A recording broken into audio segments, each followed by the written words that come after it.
SYGNs skill youth Gurukul के इस informative video में हम राजस्थान केंद्रीय विश्वविद्यालय किशनगढ़, जो कि सेंट्रल गवर्नमेंट यूनिवर्सिटी है और संसद के अधिनियम द्वारा स्थापित एक सेंट्रल यूनिवर्सिटी है, इसके अंदर आप जो हैं वो घर बैठे शिक्षा प्राप्त कर सकते हैं। और ये जो यूनिवर्सिटी है वो नैक में A++ की ग्रेड रखती है और इसमें जो है प्रवेश प्रारंभ हो चुके हैं। ये प्रवेश जो है वो ऑनलाइन कार्यक्रम जनवरी 2025 के लिए रहने वाले हैं।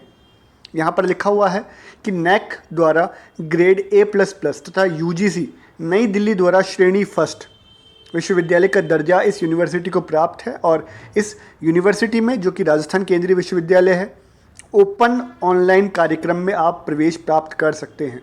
ओपन ऑनलाइन कार्यक्रम का मतलब है आपको ये कोर्सेज जो हैं वो ऑनलाइन कर सकते हैं, ओपन कोर्सेज रहेंगे।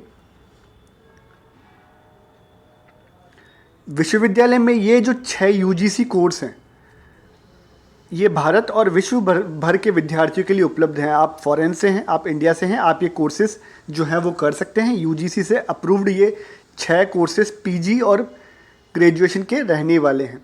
पहला कोर्स यहाँ पर MCOM है, दूसरा कोर्स MA इन इंग्लिश है, तीसरा course master of arts in economics है, चौथा course master of science in computer science है, पांचवा कोर्स मास्टर ऑफ आर्ट्स इन हिंदी है, छठा course bachelor of science in computer science है, सातवां course master of business administration व्यवसाय प्रबंधन में स्नातकोत्तर। सारे जो कोर्स हैं वो PG के हैं और एक कोर्स इसमें ग्रेजुएशन लेवल का है। ये जो है वो विद्यार्थियों के लिए अवसर है और ये UGC और DEB द्वारा अनुमोदित कार्यक्रम है। कोर्स जो है वो ओपन ऑनलाइन मोड में आपको पूरा करना होगा। जहाँ तक मैं समझ पा रहा हूँ आपको फिज़िकली इस यूनिवर्सिटी में प्रेजेंट नहीं होना होगा। यहाँ पर लिखा हुआ है, इसकी कुछ विशेषताएं दी गई हैं और यहाँ लिखा हुआ है कि योग्य शिक्षकों ऑनलाइन मूल्यांकन के और प्रवेश द्वारा गुणवत्तापूर्ण शिक्षण सामग्री के माध्यम से शिक्षा का अवसर। और यहाँ पर लिखा हुआ है कि जो कोर्सेज़ हैं उनके बारे में डिटेल्स दी हुई हैं और जो एडमिशन है वो केवल समर्थ पोर्टल के माध्यम से प्रवेश होगा। अभी हम इसकी वेबसाइट पे विज़िट करेंगे। ये जो प्रवेश है इसके ऑनलाइन आवेदन प्रारंभ होने की तिथि 15 दिसंबर 2024 से स्टार्ट हो चुकी है। लास्ट डेट इसकी 30 जनवरी 2025 रहने वाली है। अगर आप 30 जनवरी 2025 के बाद ये वीडियो देख रहे हैं तो एक बार वेबसाइट चेक कर लीजिएगा। इन केस डेट एडमिशन की बढ़ती है इस कोर्स में तो आप इसमें एडमिशन ले सकते हैं। आपको ऑनलाइन फॉर्म भरने के बाद में इसकी हार्ड कॉपी भी सबमिट करनी होगी और वो हार्ड कॉपी जो है वो सबमिट करने की लास्ट डेट 15 फरवरी 2025 रहने वाली है। आवेदन के लिए अभी हम वेबसाइट देखेंगे। पात्रता और शुल्क या फीस के लिए जो है आपको www.curaj.ac.in के ऊपर विज़िट कर लेना है। अभी हम ये वेबसाइट देखने वाले हैं। हेल्पलाइन नंबर यहाँ पर आपके सामने स्क्रीन पर दिए हुए हैं। आप ये दोनों हेल्पलाइन नंबर जो है इनके ऊपर कॉल करके इस कोर्स को किस मोड में करना है, ओपन ऑनलाइन मोड, आइए इसकी वेबसाइट को एक्सप्लोर करते हैं जो कि रहने वाली है www.curaj.ac.in। चलिए इसकी वेबसाइट www.curaj.ac.in ये इसकी वेबसाइट है। जब इस वेबसाइट पे हम आते हैं तो यहाँ पर लोगों के पास में जो लेफ्ट हैंड साइड पे 3 पैरेलल समानांतर रेखाएं हैं, इसके ऊपर हमें टैप करना है। यहाँ टच करने पर हमारे सामने जो है ये इंटरफेस ओपन होती है। इसमें हमें ये जो ODL/OP प्रोग्राम से इसके ऊपर टच करना है। टच करने के बाद में वापस प्रोसेसिंग होती है और एक नई इंटरफेस ओपन होती है। यहाँ पर public notice given by UGC/UGC 2024111041 PDF।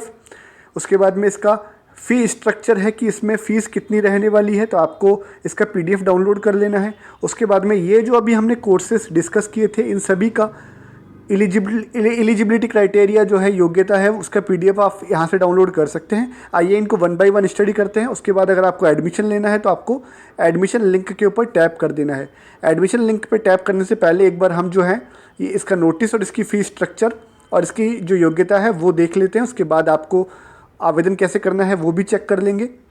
हमने इन कोर्सेज़ का एलिजिबिलिटी क्राइटेरिया रहने वाला है। यहाँ पर सबसे पहले MCOM है, तो हम जल्दी देख लेते हैं एक बार इन कोर्सेज़ के बारे में। MCOM के लिए जो कैंडिडेट है उसके पास BCom ऑनर्स या फिर BCom डिग्री होनी चाहिए, मिनिमम 50% मार्क्स के साथ या उसके इक्विवेलेंट उसकी ग्रेड हो और किसी भी रिकॉग्नाइज्ड यूनिवर्सिटी से उसने किया हुआ हो। अगर कैंडिडेट जो है वो SC अथवा एसटी या ओबीसी या पीडब्ल्यूडी या ईडब्ल्यूएस कैंडिडेट है तो उनके उसके 45% मार्क्स या फिर इसके इक्विवेलेंट ग्रेड होनी चाहिए। एमए इन इकोनॉमिक्स के लिए कैंडिडेट जो है उसके पास बैचलर्स डिग्री होनी चाहिए इकोनॉमिक्स में, जो कि एक सब्जेक्ट हो उसका बैचलर में, साथ में 50% होनी चाहिए इसका इक्विवेलेंट ग्रेड।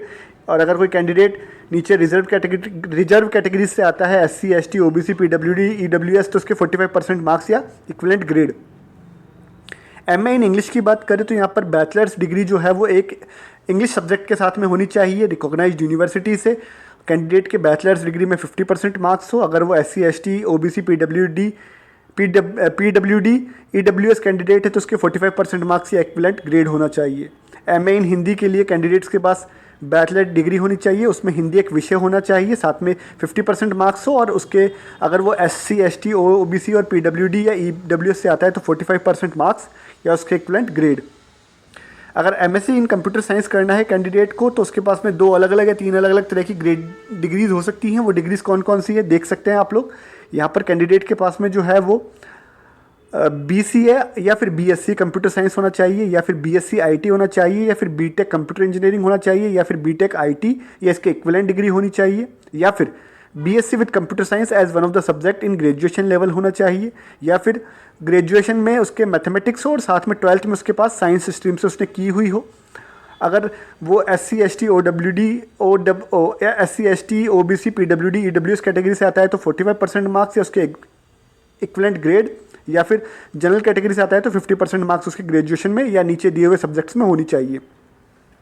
एमबीए के लिए कैंडिडेट जो है उसका किसी भी सब्जेक्ट में बैचलर्स डिग्री होना चाहिए 50% के साथ।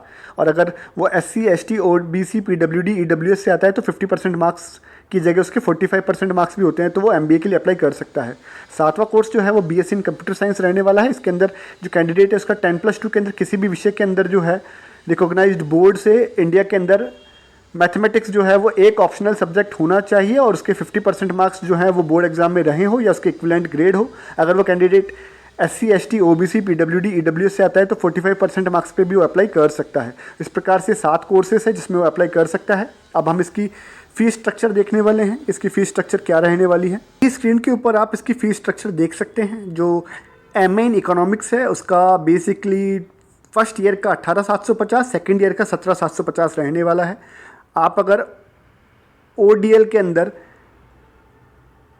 एमए इन इंग्लिश कर रहे हैं तो आपका फर्स्ट ईयर का 16,000, सेकेंड ईयर का 15,000 रहने वाला है। अगर आप एमए इन हिंदी कर रहे हैं ओपन लर्निंग डिस्टेंस लर्निंग में तो आपका टोटल जो है वो 10,900 रुपये और सेकेंड ईयर का 9,900 रुपये रहने वाला है। उसके बाद अगर आप एमकॉम कर रहे हैं तो आपका सेमेस्टर सिस्टम रहने वाला है। एमकॉम में first semester 10,145, second semester 7,720, third semester 9,295, चौथा सेमेस्टर 8,860 रुपये रहने वाले हैं। अगर आप बीएससी कंप्यूटर साइंस कर रहे हैं तो आपके 3 साल का रहेगा। पहले साल में 28,000, दूसरे में 27, तीसरे में 27,000। अगर आप एमएससी इन कंप्यूटर साइंस कर रहे हैं तो पहले साल में आपका 36,000, दूसरे साल में आपका 35,000 रहने वाला है। अगर आप एमबीए कर रहे हैं तो पहले साल में 40,000, दूसरे साल में 40,000। इस प्रकार से ये इसकी कोर्सेज़ की फ़ीस हो गई। आइए कुछ और डिटेल्स भी इसकी हम चेक करते हैं कि आपको ऑनलाइन अप्लाई कैसे करना है, क्या लिंक रहने वाला है, कैसे रजिस्ट्रेशन होने वाला है। इस लिंक पे क्लिक हियर करेंगे। क्लिक हियर पे टच करते ही ये जो है वो samarth.edu.in की वेबसाइट पर हमें ले जाएगा। यहाँ आने के बाद हमें सबसे पहले जो है इसमें रजिस्ट्रेशन करवाना होगा। रजिस्ट्रेशन करवाने के बाद में हम इसमें हमारा फॉर्म जो है वो सबमिट कर सकते हैं। तो रजिस्ट्रेशन के लिए देखते हैं इसमें क्या क्या रहने वाला है। सबसे पहले यहाँ पर न्यू रजिस्ट्रेशन पे टैप करेंगे। टैप करने के बाद आपके सामने कुछ डिटेल्स जो है वो पूछेंगे। उसमें सबसे पहले आपको आपकी जो क्लास 10 बोर्ड की मार्कशीट के ऊपर आपका नाम है वो लिखना होगा और उसकी डिटेल्स भी उसमें से देख के लिखनी होगी। उसके बाद में आपको जो है वो अपना रजिस्टर्ड ईमेल एड्रेस देना होगा। उसके बाद में आपका ईमेल एड्रेस जो है वो एक्टिव रहना चाहिए, वो अभी आप काम में ले रहे हो वो होना चाहिए। उसके बाद में आपको जो है कुछ एक्सेस करने के लिए कुछ लिंक्स वगैरह जो है वो ईमेल के ऊपर आएंगे। उनको यूज़ करते हुए आप गूगल क्रोम, ध्यान रखिएगा गूगल क्रोम वेब ब्राउज़र के द्वारा ही ये फॉर्म भर सकते हो। तो रजिस्ट्रेशन फॉर्म यहाँ पर दिया हुआ है। जिस जिस स्टार के ऊपर आपको जिस जिस पर रेड स्टार है वो मैंडेटरी है। सबसे पहले आपको आपका नाम लिखना है, उसके बाद अपनी डेट ऑफ बर्थ, उसके बाद डेट ऑफ बर्थ का महीना, डेट ऑफ बर्थ में जो ईयर होता है वो लिखना है, उसके बाद आपको अपना एक्टिव ईमेल लिखना है, उसके बाद अपना जो ईमेल है उसको जो ऊपर लिखा है वही ईमेल दोबारा लिखना है, उसके बाद आपको एक पासवर्ड क्रिएट करना है यहाँ पर, फिर वो पासवर्ड जो आपने क्रिएट किया है वो दोबारा क्रिएट करना है, यहाँ लिखना है, उसके बाद आपको आपका मोबाइल नंबर जो एक्टिव है वो यहाँ लिखना है, दोबारा से मोबाइल नंबर को यहाँ लिखना है, उसके बाद कैप्चा कोड डाल के वेरीफाई कर लेना है और रजिस्ट्रेशन आपका हो जाएगा। उसके बाद आपके ईमेल के ऊपर एक लिंक आएगा, उस लिंक को यूज़ करते हुए आप गूगल क्रोम वेब ब्राउज़र जो है उसकी हेल्प से आप ये फॉर्म सबमिट कर सकते हैं। थैंक यू ये वीडियो देखने के लिए। अगर आपकी कोई क्वेरी होती है तो आप पूछ सकते हैं। मिलते हैं स्किल यूथ गुरुकुल के नेक्स्ट किस इन्फॉर्मेटिव वीडियो में। आप सभी SYGians को शुभकामनाएं।